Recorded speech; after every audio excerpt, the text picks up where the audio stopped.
What we want to do in this exercise is add some smoothing to the geometry on our breastplate so as to bring it closer in look to the reference image that we have been using, as opposed that is to the polygonated version that we currently have. First of all then, let's select our geometry, come over to the modifier stack, and from there, first of all, apply a crease set modifier, and then add an open subdiv modifier as well, which I am in this instance going to set at 3 iterations. Now, if we orbit around the mesh in the viewport here, we can see that the inside section of the breastplate has quite a pronounced inward slope, or at least it does on my version, and so I would like to just flatten that out a little. Jumping into edge mode on the editable poly object then, let's turn on show end result, press F3, and then select one of the loop edges that we earlier added to the mesh. What we can do then is hit Alt L in order to select the loop, or we can come up to the modeling ribbon and select the option from there.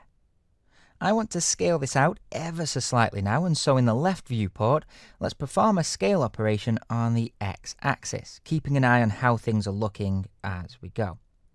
I just want a bit of a shallower dip here, and so that tweak should do nicely. Again, anything that we are not happy with can easily be re-edited further down the line. Okay, time to make use of our crease set modifier now. And so let's expand our crease set options, come into edge subobject mode, and let's first of all tackle the edges on the outer rim of our breastplate. Now we could deal with each of these loops individually, but for the sake of speed, I'm just going to deal with them all in one go. And so holding down the control key, let's select 2 edges on the top of the mesh here. Press F3 to give us a clear view of the wireframe and select one of the edges on the inside.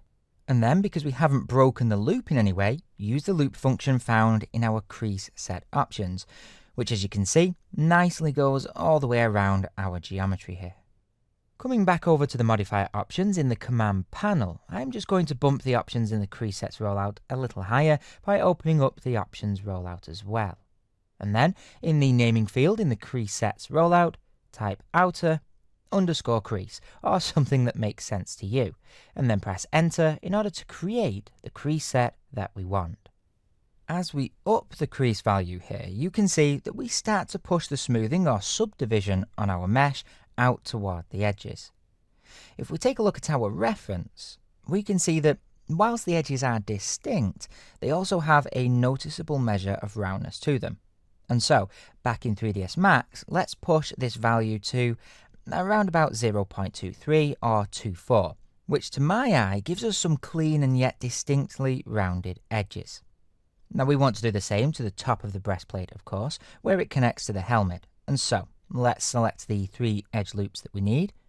Of course, if you are finding it a little bit difficult to see just what it is you are selecting, you can always turn the show end result option off in order to grab the exact edges that you want. Again, let's choose the loop option, turn show end result back on, and then in the crease set naming field, call this inner underscore crease, and then hit enter.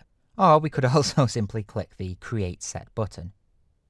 Now we want this to look more or less the same as the outer creases, and so let's set this to a value of 0.15 here. If we come out of subobject mode now and take a look at what we have, we can see that the methods we have employed have given us a pretty much perfect result for this particular section of our model.